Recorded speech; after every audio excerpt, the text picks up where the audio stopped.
Good afternoon. It's getting to be a little bit chilly up here in upstate New York on this afternoon in late April. What we'd like to do today is talk to you about planting eggplants in containers. My name is Barb Malera and I'm part of the team at Harvesting History, which is an upstate New York heirloom horticulture company. Eggplants are not everybody's favorite, but those people that do like them actually love them.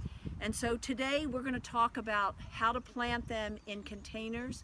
We found over the years that eggplants almost always do better in containers than they do in the ground. The experience we have has come from 14 years of a research project that we've been working on, where we had 100 containers that we planted 3 times a year.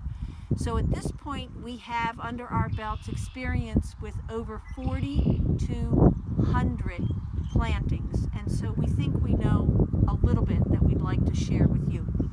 First thing when it comes to planting eggplants in containers is the container, and that should be no smaller than 14 inches in diameter.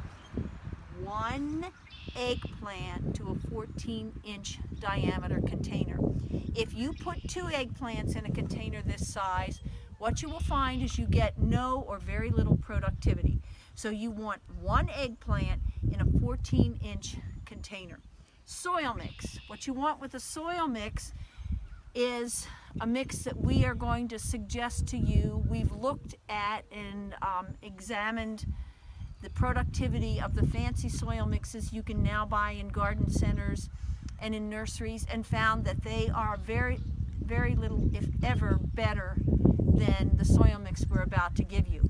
That soil mix that we use is 60% crummy backyard soil, 20% peat moss, and 20% dehydrated cow manure. Now, if you refuse to use crummy backyard soil, then replace it with a product that both Home Depot, Lowe's, and most garden centers offer, which is topsoil. That's their cheapest soil product. Replace the crummy backyard soil with 60% topsoil. So that's what we have in this pot right now, a mix of 60% crummy backyard soil, 20% peat moss, and 20% dehydrated cow manure. Now, you can modify that recipe if you have your own compost pile, because then you can use 60% crummy backyard soil and 40% compost. So what we do, the very first thing we do is we use this product. This product is copper fungicide. It is the powder form. It is manufactured by a company called Bonide, and it is approved for organic gardening. What this product does is it helps to manage the fungus in the soil and destroy that fungi that will harm your plants, your tomato plants, your pepper plants, your eggplants, and your other fruiting vegetable plants with diseases like blight. So this is very good used proactively to help manage blight. What we do is we dust the surface of the soil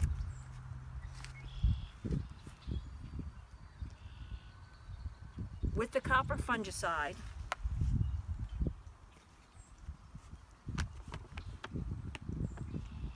and then we make a hole fairly deep for this tiny plant.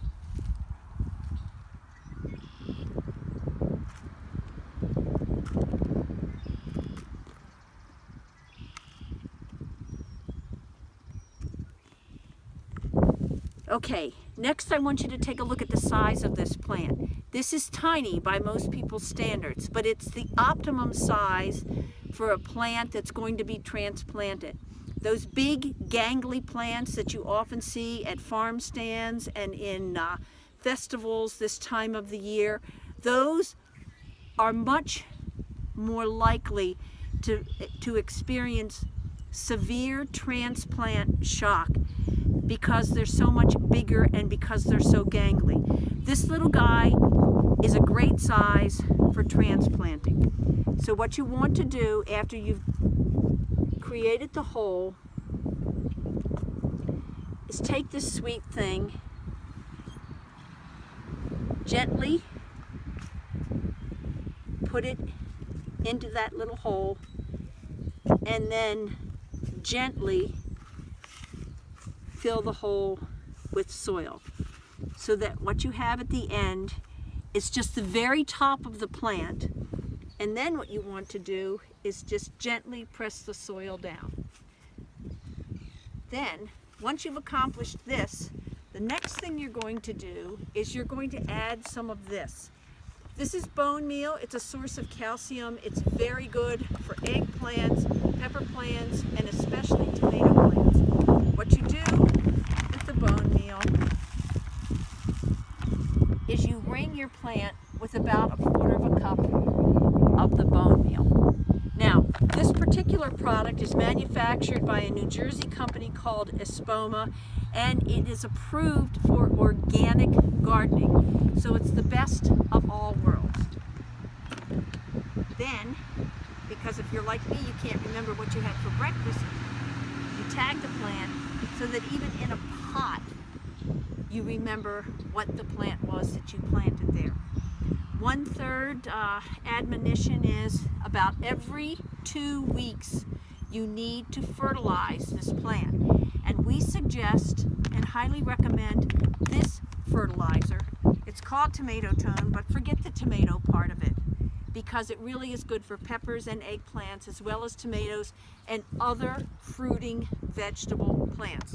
So use this about every 2 weeks on this little eggplant, and you will have a very high level of productivity from these plants, and we believe quite a bit of success. Now, what we need to encourage you to think about is the 2 most popular eggplants today are Black Beauty, which is the huge, deep purple, gorgeous eggplant, and then the Italian round plant that's purple, pink, and white, which is called Rosa Bianca. Those 2 eggplants are huge, and the individual plants that produce those eggplants only produce 2, at most 3 eggplants. So if you want to grow those kinds of eggplants, you need to plant several pots, because you'll only get 2 to 3 per pot. If you found this little video of value, I would encourage you to visit our website, www.harvesting-history.com, and take a look at our eggplant collection as well as our peppers and tomatoes. We also have a huge collection of vegetable seeds and herb seeds and flower seeds and much historical information as well as some interesting growing tips. It's a great website. I know you'll enjoy all the photographs that have been taken from our gardens. Good gardening for this year.